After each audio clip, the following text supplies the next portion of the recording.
नमस्कार। आकाशवाणी से प्रस्तुत है समाचार संध्या।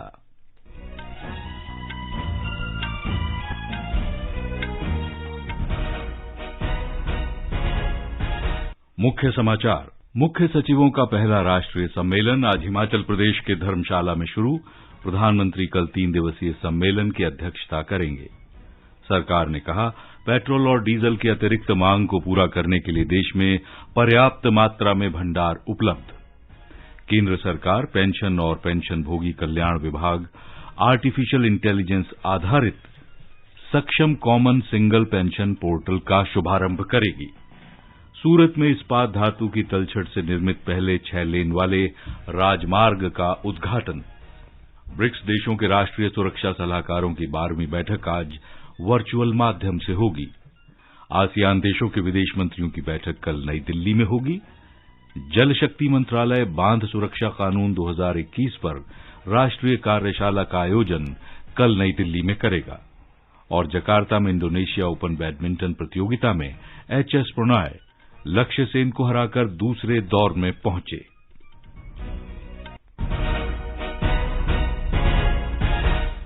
समाचार संध्या में मनोज के साथ मैं मुनीश शर्मा। समाचार विस्तार से। राज्यों के मुख्य सचिवों का पहला 3 दिवसीय राष्ट्रीय सम्मेलन आज हिमाचल प्रदेश के धर्मशाला में शुरू हुआ। कैबिनेट सचिव राजीव गाबा ने सम्मेलन का उद्घाटन किया। प्रधानमंत्री नरेंद्र मोदी शुक्रवार तक चलने वाले सम्मेलन की कल अध्यक्षता करेंगे। सम्मेलन में केंद्र, राज्यों, केंद्र शासित प्रदेशों और विशेषज्ञों के 200 से अधिक प्रतिनिधि भाग लेंगे। इसमें नई शिक्षा नीति लागू करने, शासन व्यवस्था और फसल विविधीकरण तथा कृषि में आत्मनिर्भरता पर भी चर्चा होगी। केंद्र और राज्यों के साथ साझेदारी में तीव्र और सतत आर्थिक विकास पर भी ध्यान केंद्रित किया जाएगा। सरकार ने कहा है कि देश में पेट्रोल और डीजल की मांग को पूरा करने के लिए इसकी पर्याप्त मात्रा से अधिक उपलब्ध है। पेट्रोलियम और प्राकृतिक गैस मंत्रालय ने कहा है कि कुछ राज्यों में विशिष्ट स्थानों पर पेट्रोल और डीजल की मांग में उल्लेखनीय वृद्धि हुई है। इस वर्ष जून के पूर्वार्ध में पिछले वर्ष की इसी अवधि की तुलना में 50% तक की वृद्धि हुई है। तेल कंपनियों ने डिपो और टर्मिनलों पर स्टॉक बढ़ाकर इससे निपटने की तैयारी कर ली है। मंत्रालय ने कहा है कि ये कंपनियां इस अतिरिक्त मांग को पूरा करने के लिए पेट्रोल और डीजल की पर्याप्त आपूर्ति उपलब्ध कराना सुनिश्चित कर रही है। केंद्रीय मंत्री डॉक्टर जितेंद्र सिंह ने कहा है कि पेंशनभोगियों और बुजुर्ग नागरिकों के लाभ के लिए पेंशन और पेंशनभोगी कल्याण विभाग जल्द ही आर्टिफिशियल इंटेलिजेंस पर आधारित सक्षम कॉमन सिंगल पेंशन पोर्टल का शुभारंभ करेगा। उन्होंने कहा कि ये पोर्टल पेंशन के निर्बाध प्रसंस्करण, ट्रैकिंग और वितरण में भी मदद करेगा। ये पोर्टल पेंशनभोगियों और सेवानिवृत्त वृद्ध नागरिकों को स्वचालित ईज ऑफ लिविंग संबंधी अलर्ट भेजेगा। उन्होंने कहा कि पोर्टल न केवल पेंशनभोगियों के साथ निरंतर संपर्क बनाए रखेगा, बल्कि त्वरित प्रतिक्रिया के लिए उनकी शिकायतों को भी नियमित रूप से प्राप्त करेगा। केंद्रीय इस्पात मंत्री आरसीपी सिंह ने शहर से बंदरगाह को जोड़ने के लिए सूरत में इस्पात धातु की तलछट से निर्मित पहले 6 लेन वाले राजमार्ग का उद्घाटन किया। इस अवसर पर उन्होंने सभी तरह के कचरे को संपदा में बदलकर एक वृत्तीय अर्थव्यवस्था बनाने और संसाधन कुशलता को बढ़ावा देने पर बल दिया। उन्होंने कहा कि प्रधानमंत्री मोदी ने 2021 के स्वतंत्रता दिवस के अपने भाषण में प्राकृतिक संसाधनों की कमी से जूझ रही दुनिया के परिदृश्य में एक वृत्तीय अर्थव्यवस्था को बढ़ावा देने का विशेष रूप से उल्लेख किया था। केंद्रीय मंत्री ने कहा कि उनका मंत्रालय सड़क निर्माण, कृषि, रेलवे की गिट्टी और हरित सीमेंट बनाने में इस प्रकार की सामग्री का इस्तेमाल करने के विभिन्न विकल्प तलाश रहा है। ब्यौरा हमारे संवाददाता से। गुजरात का सूरत शहर स्टील स्लैग रोड पाने वाला देश का पहला शहर बन गया है, जिसे औद्योगिक कचरे से बनाया गया है। देश की केंद्रीय सड़क अनुसंधान संस्थान CRRI, नीति आयोग और वैज्ञानिक और औद्योगिक अनुसंधान परिषद CSIR ने मिलकर यह करिश्मा कर दिखाया है। इसे सूरत के हजीरा पोर्ट रोड पर 100% संसाधित स्टील स्लैग से बनाया गया है। इसके साथ ही देश की यह पहली स्टील स्लैग रोड ने सड़क निर्माण में कुदरती संसाधनों की मांग को कम करने की दिशा में अपार संभावनाएं पैदा कर दी है। योगेश पंड्या, आकाशवाणी समाचार, अहमदाबाद। सेना ने कहा है कि 3 महीने बाद अग्निवीरों की पहली भर्ती रैली आयोजित की जाएगी। थल सेना के उप प्रमुख लेफ्टिनेंट जनरल बीएस राजू ने बताया कि अब से 6 महीने बाद अग्निवीर रंगरूट सेना प्रशिक्षण केंद्रों में होंगे और 1 वर्ष बाद वे बटालियनों में शामिल कर लिए जाएंगे। सेना उप प्रमुख ने कहा कि पहले वर्ष में सेना लगभग 40,000 अग्निवीरों की भर्ती करेगी। एनरोल करने के बाद उसको 6 महीने का कारगर ट्रेनिंग होगा अलग अलग सेंटरों में, और उसके बाद 3.5 साल वो फौज के अंदर नौकरी करेगा। और ये नौकरी जहां भी यूनिट है, फील्ड में हो सकता है, पीस में हो सकता है, हाई ऑल्टीट्यूड में हो सकता है या ग्लेशियर में हो सकता है, उधर जाके सर्विस करेगा। और इस दौरान उसको सर्विस के साथ साथ उसकी असेसमेंट भी होगा, उसकी फिजिकल फिटनेस है, उसकी जो फायरिंग स्किल्स है, उसकी एटीट्यूड एप्टीट्यूड भी देखा जाएगा, और उसके हिसाब से 4 साल के बाद ये सबको रिलीज किया जाएगा। और 25% जो हम समझते हैं कि फौज के लिए फिट है उनको हम ले आएंगे, और बाकी जो 75% है उनको एनवायरमेंट के अंदर रिलीज करेंगे। वायुसेना के पूर्वी कमान प्रमुख एयर मार्शल दिलीप कुमार पटनायक ने कहा कि पूर्वोत्तर क्षेत्र के युवा सशस्त्र बलों में भर्ती होने के लिए अग्निपथ योजना का लाभ उठा सकते हैं। श्री पटनायक ने युवाओं को अग्निपथ योजना का लाभ लेकर देश का समर्पित नागरिक बनने का आह्वान किया। नौसेना के पश्चिमी कमान प्रमुख वाइस एडमिरल अजेंद्र बहादुर सिंह ने कहा कि केंद्र की घोषित नई अग्निपथ योजना सशस्त्र बलों और देश के युवाओं के लिए लाभकारी होगी। मुंबई में श्री सिंह ने कहा कि ये योजना सशस्त्र बलों में युवाओं की सेवा देने और अनुशासनात्मक मूल्य तथा कौशल प्रशिक्षण प्राप्त करने का एक सुनहरा अवसर देती है।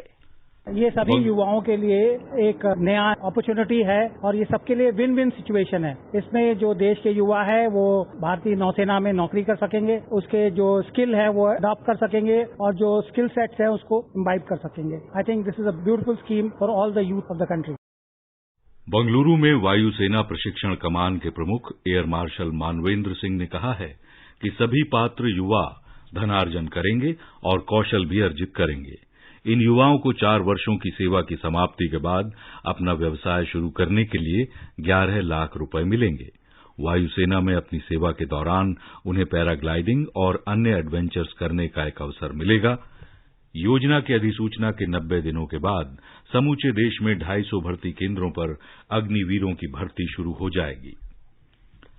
गृह मंत्रालय ने उन अग्निवीरों को केंद्रीय सशस्त्र पुलिस बल और असम राइफल्स में भर्ती के लिए प्राथमिकता देने का फैसला किया है, जो 4 साल की सेवा सफलतापूर्वक पूरी कर लेंगे।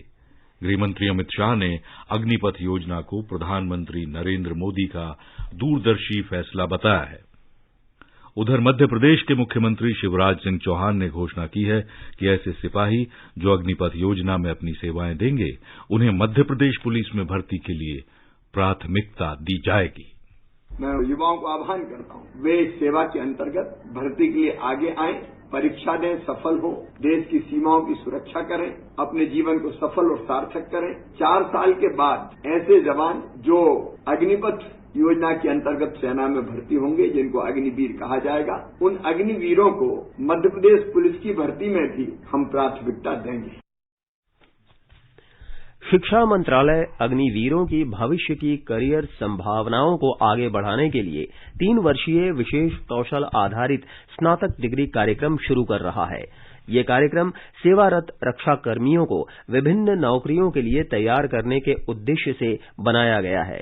इंदिरा गांधी राष्ट्रीय मुक्त विश्वविद्यालय ने इस कार्यक्रम को तैयार किया है। इसके अंतर्गत प्रथम वर्ष का पाठ्यक्रम पूरा करने पर स्नातक प्रमाण पत्र, 2 वर्ष के बाद स्नातक डिप्लोमा और 3 वर्ष का पाठ्यक्रम पूरा होने पर स्नातक डिग्री प्रदान की जाएगी। दूरसंचार विभाग ने आज नई दिल्ली में सभी दूरसंचार सेवा प्रदाताओं के साथ एक बैठक की। इसमें प्रशिक्षित अग्निवीर को शामिल करने के तरीकों और साधनों पर चर्चा की गई। ये अग्निवीर सशस्त्र बलों के साथ 4 वर्ष की सेवा के बाद दूरसंचार क्षेत्र में आने वाले हैं। बैठक में अग्निवीरों की नियुक्ति या रोजगार देने के लिए ऑप्टिकल फाइबर रखरखाव सहित कई क्षेत्रों की पहचान की गई। आकाशवाणी का समाचार सेवा प्रभाग आज रात 9:30 बजे अग्निपथ पर अग्निवीर देश का नमन विषय पर रक्षा विश्लेषक लेफ्टिनेंट जनरल संजय कुलकर्णी के साथ एक साक्षात्कार प्रसारित करेगा। आज रात 9:45 पर प्रधानमंत्री के अगले 18 महीनों में 10 लाख नौकरियों के सृजन के आह्वान पर राजनीतिक विश्लेषक शिवाजी सरकार के साथ एक चर्चा भी प्रसारित की जाएगी। ये कार्यक्रम एफएम गोल्ड चैनल और अतिरिक्त मीटरों पर सुने जा सकेंगे। केंद्र सरकार के अगले 1.5 साल में 10 लाख लोगों की भर्ती के फैसले का युवाओं ने स्वागत किया है। आकाशवाणी से विशेष वार्ता में युवाओं ने कहा है कि इस फैसले से न सिर्फ उन्हें फायदा होगा बल्कि देश को आगे ले जाने में भी मदद मिलेगी। मेरा नाम केतन देशपांडे है। मैं पुणे शहर से हूँ। मैं स्वागत करता हूँ भारत सरकार का कि उन्होंने लाख नौकरियों का आयोजन किया है। हमारा एक युवा देश है और इसके लिए भारत सरकार की नौकरियां मिलना अच्छा पहल देश के लिए होगा। Digital India, make in India, skill India, ऐसे सुनहरे अवसर युवाओं को मिल रहे हैं। इसमें और एक वृद्धि इस अवसर से होगी। मेरा नाम आकाश गोसावी है। मैं महाराष्ट्र से बिलोंग करता हूँ। अभी जो गवर्नमेंट ने एक निर्णय लिया है इंडिया की यूथ के लिए, वो बहुत अच्छी बात है। अगर इंडिया का यूथ काम में आता है और वो भी इंडिया के लिए काम करता है गवर्नमेंट में, तो बहुत अच्छी बात रहेगी। एक तो इंडिया का भी फायदा है, गवर्नमेंट का भी फायदा है और जो यूथ है उनके लिए भी रोजगार मिलेगा। तो इंडिया का गवर्नमेंट बहुत अच्छा ये सोच रहा है। एम्प्लॉयमेंट बढ़ेगी तो ऑब्वियसली देश का भी भविष्य बढ़ेगा। तो उसके लिए तो मैं बहुत खुश हुई। केंद्र सरकार ने कहा है कि 5G स्पेक्ट्रम की नीलामी 26 जुलाई से शुरू होगी। दूरसंचार विभाग ने इस बारे में आवेदन आमंत्रित किए हैं। सफल बोलीदाताओं को 7.2% की ब्याज दर पर 20 समान वार्षिक किस्तों में भुगतान करने की अनुमति होगी। इस नीलामी के जरिए हासिल किए गए स्पेक्ट्रम को 10 साल की अवधि के बाद सरेंडर किया जा सकता है। इस नीलामी से प्राप्त स्पेक्ट्रम के लिए कोई स्पेक्ट्रम उपयोग शुल्क नहीं होगा।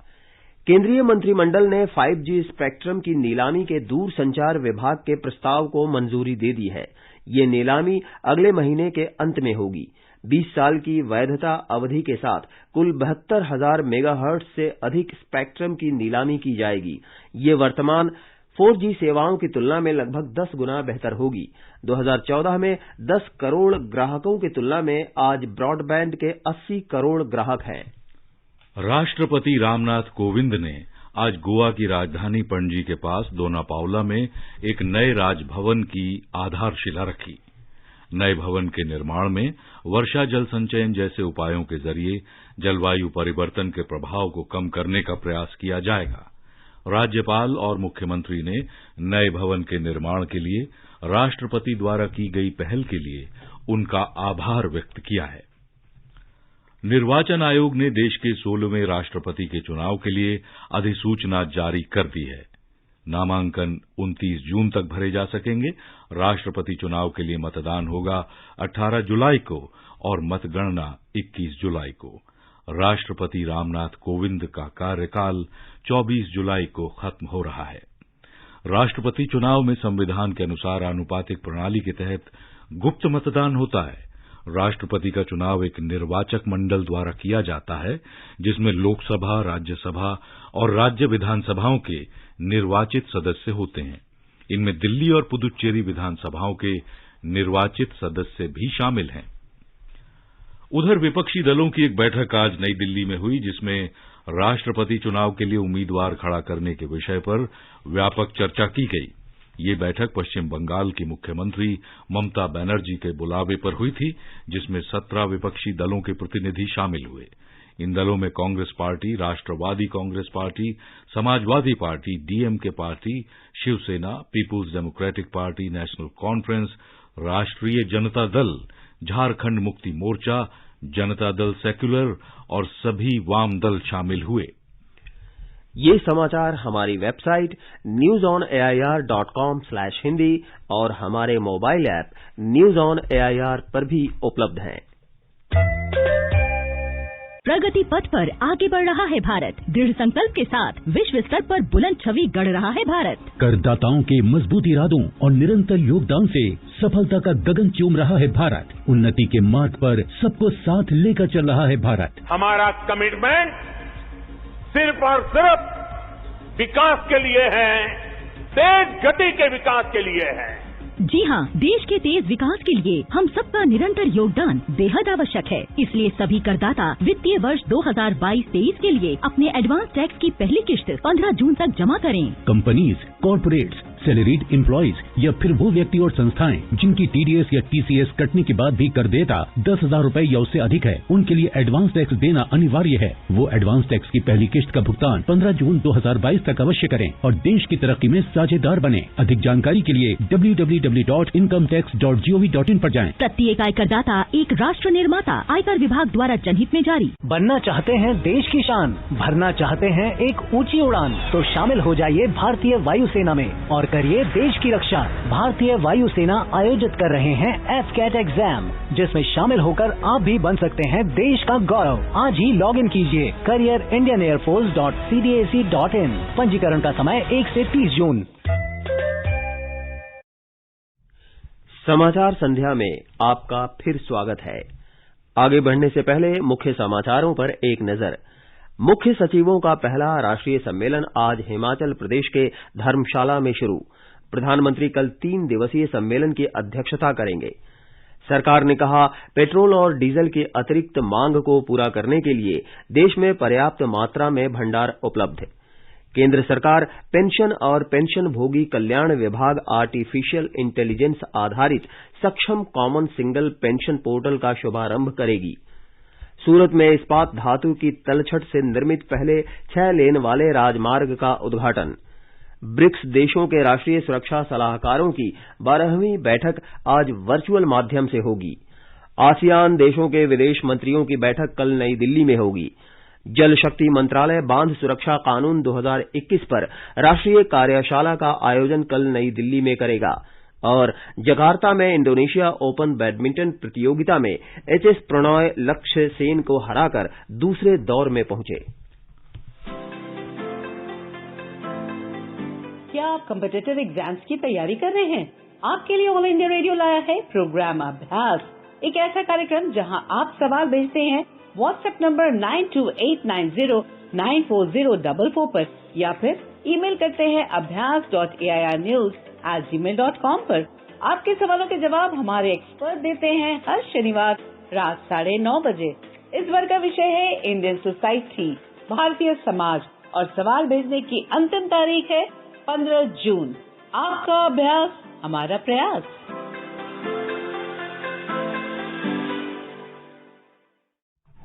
प्रवर्तन निदेशालय धन शोधन से संबंधित नेशनल हेराल्ड मामले में कांग्रेस नेता राहुल गांधी से आज लगातार तीसरे दिन पूछताछ कर रहा है।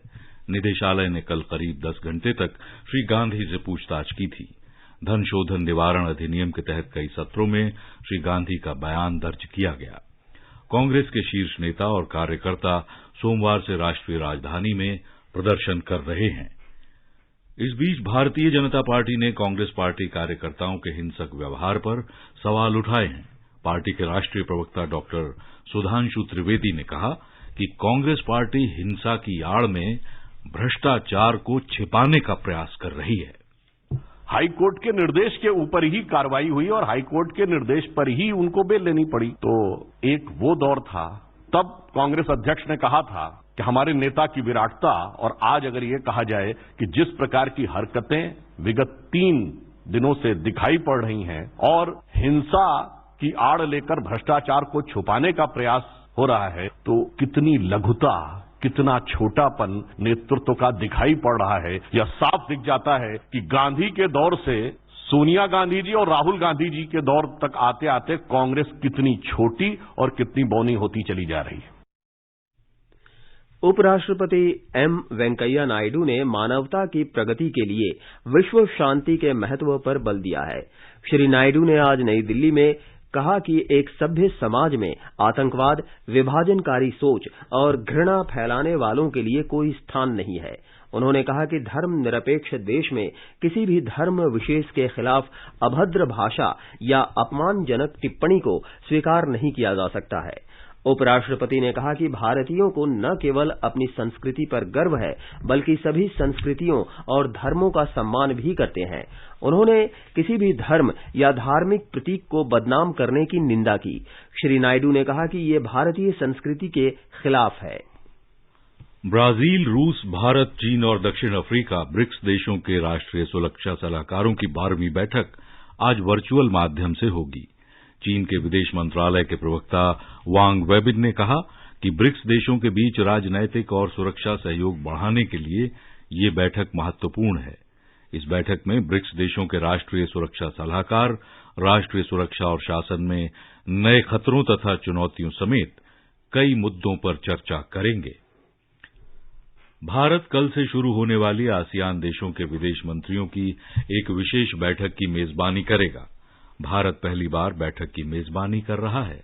इसके साथ दिल्ली डायलॉग के 12वें संस्करण का भी आयोजन किया जाएगा। दिल्ली डायलॉग का इस बार का विषय है हिंद प्रशांत क्षेत्र को परस्पर जोड़ना। मंत्री स्तरीय सत्र में विदेश मंत्री डॉक्टर एस जयशंकर और आसियान देशों के विदेश मंत्री भी भाग लेंगे। आजादी का अमृत महोत्सव के अंतर्गत आइए अब सुनते हैं आकाशवाणी की विशेष प्रस्तुति आजादी का सफर। आजादी का अमृत महोत्सव।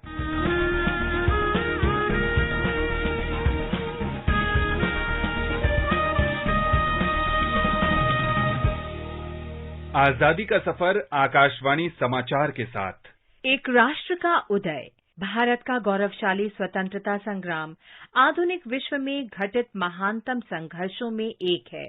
आकाशवाणी समाचार प्रत्येक दिन इस स्वतंत्रता आंदोलन की ला रहा है एक झलक। आज हम महान स्वतंत्रता सेनानी सरबंधन की पुण्यतिथि पर उन्हें भावभीनी श्रद्धांजलि अर्पित कर रहे हैं। वे इंग्लिश ईस्ट इंडिया कंपनी सेना में कार्यरत थे, लेकिन 1857 की आजादी की पहली लड़ाई में भाग लेने के लिए उन्होंने ये नौकरी छोड़ दी। उन्होंने अपने अन्य साथियों को भी नौकरी छोड़कर अंग्रेजों के खिलाफ हथियार उठाने और अत्याचारी ब्रिटिश शासन को उखाड़ फेंकने के लिए स्वतंत्रता संग्राम में भाग लेने को प्रोत्साहित किया। उन्होंने अनेक मौकों पर कंपनी की सेना का मुकाबला किया। अंततः एक मुठभेड़ के दौरान कंपनी के सैनिकों ने उन्हें गिरफ्तार कर लिया। उन पर ब्रिटिश शासन के खिलाफ बगावत करने और विद्रोह भड़काने का आरोप लगाया गया। सरबंधन को आजीवन सश्रम कारावास की सजा सुनाई गई और 15 अगस्त 1857 को अंडमान भेज दिया गया। कारावास में ही 15 जून 1858 को उनकी मृत्यु हो गई। स्वदेश के लिए प्राण न्योछावर करने वाले इस जांबाज सेनानी को हमारा शत शत नमन।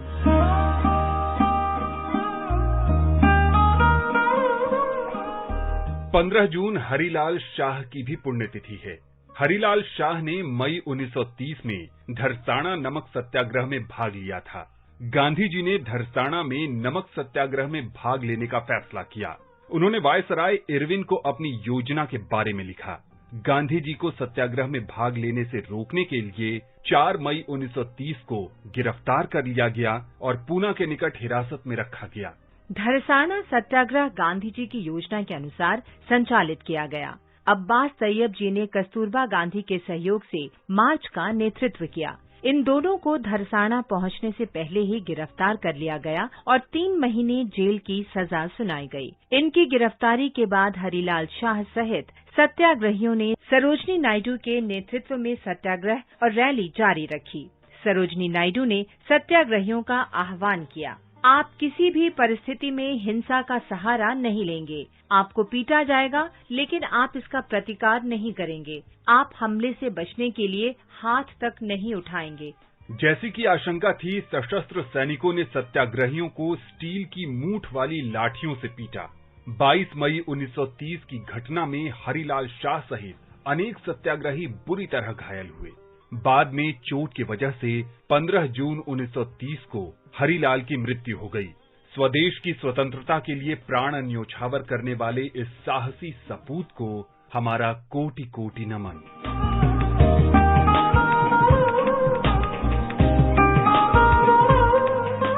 आज हम गांधीवादी स्वतंत्रता सेनानी कुशल कोनवार का भी स्मरण कर रहे हैं। 10 अक्टूबर 1942 को सर्दियों की भोर के घने कोहरे में छिपे कुछ लोगों ने असम में गोलाघाट जिले के सरूपाथर के निकट रेलवे लाइन के कुछ स्लीपर हटा दिए। वहां से गुजरने वाली मिलिट्री ट्रेन पटरी से उतर गई और इस दुर्घटना में अनेक ब्रिटिश और अमरीकी सैनिक मारे गए। कुशल कोनवार को इस रेल हादसे की साजिश का मुख्य आरोपी मानते हुए ब्रिटिश पुलिस ने उन्हें गिरफ्तार कर लिया।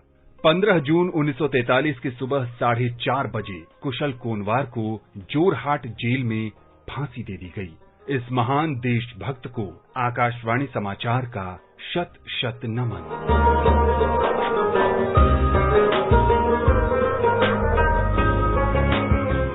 और अब आकाशवाणी समाचार के साथ आजादी का सफर की ये कड़ी संपन्न होती है। कल फिर मिलेंगे अगली कड़ी के साथ।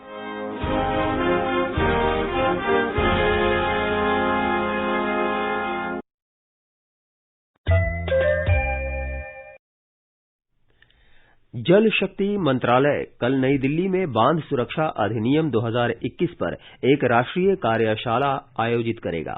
इस कार्यशाला का उद्देश्य अधिनियम के प्रावधानों से संबद्ध लोगों को अवगत कराना और बांध सुरक्षा प्रशासन पर विचार विमर्श करना है। देश में लगभग 5,334 बड़े बांध हैं और 411 बड़े बांध निर्माणाधीन हैं। रॉयटर्स इंस्टीट्यूट की हाल में जारी रिपोर्ट के अनुसार आकाशवाणी और दूरदर्शन पर लोगों को सबसे अधिक भरोसा है। इंस्टीट्यूट की डिजिटल न्यूज रिपोर्ट के अनुसार आकाशवाणी और दूरदर्शन समाचार जैसे लोक प्रसारक और समाचार पत्र पर लोगों का सबसे अधिक विश्वास है, जबकि नए डिजिटल मीडिया के साथ साथ 24 घंटे के टेलीविजन समाचार चैनलों पर लोगों का भरोसा कम हुआ है। भारतीय समाचार ब्रांड के सर्वेक्षण के अनुसार प्रामाणिकता और सटीकता के मामले में आकाशवाणी समाचार पर 72% और दूरदर्शन समाचार पर 71% लोगों का भरोसा कायम है। आकाशवाणी का समाचार सेवा प्रभाग आज रात स्पॉटलाइट कार्यक्रम में केंद्रीय आयुष मंत्री सर्बानंद सोनोवाल का विशेष साक्षात्कार प्रसारित करेगा। श्री सोनोवाल ने कहा कि योग को जीवन शैली के तौर पर बढ़ावा दिया जाना चाहिए। उन्होंने 21 जून को अंतर्राष्ट्रीय योग दिवस में सभी लोगों से भाग लेने की अपील की। ये साक्षात्कार रात 9:15 बजे से FM गोल्ड चैनल और अतिरिक्त मीटरों पर सुना जा सकता है। जकार्ता में इंडोनेशिया ओपन बैडमिंटन टूर्नामेंट में भारत के एचएस प्रणॉय दूसरे दौर में पहुंच गए हैं। पहले दौर में प्रणॉय ने लक्ष्य सेन को हराया, वहीं किदाम्बी श्रीकांत को हार का सामना करना पड़ा है। पुरुष डबल्स में ध्रुव कपिला और MR अर्जुन दूसरे दौर में पहुंच गए हैं। Para powerlifters Paramjeet Kumar और मनप्रीत कौर ने आज Pyeongtaek Asia Oceania open championship में 2 कांस्य पदक जीता। और अंत में इस बुलेटिन के मुख्य समाचार एक बार फिर। मुख्य सचिवों का पहला राष्ट्रीय सम्मेलन आज हिमाचल प्रदेश के धर्मशाला में शुरू हुआ। प्रधानमंत्री कल 3 दिवसीय सम्मेलन की अध्यक्षता करेंगे।